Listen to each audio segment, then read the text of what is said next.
Hello mga inday! So magluluto tayo ngayon ng sotanghon with siomai.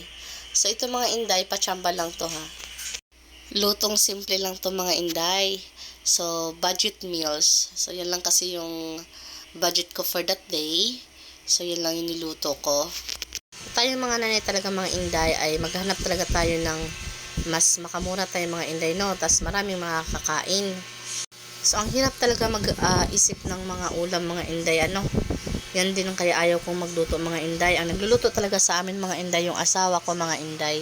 So, ako lang ay taga-nood lang ako ng pagluluto niya.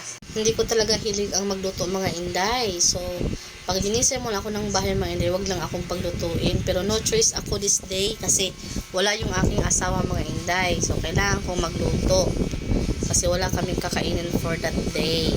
So, agoy talaga mga inday ang lasa nito mga inday. Hindi ko alam kung magugustuhan mga inday. So, nagluluto na rin tayo ngayon mga inday. Ay, lagyan na natin to ng mga magic.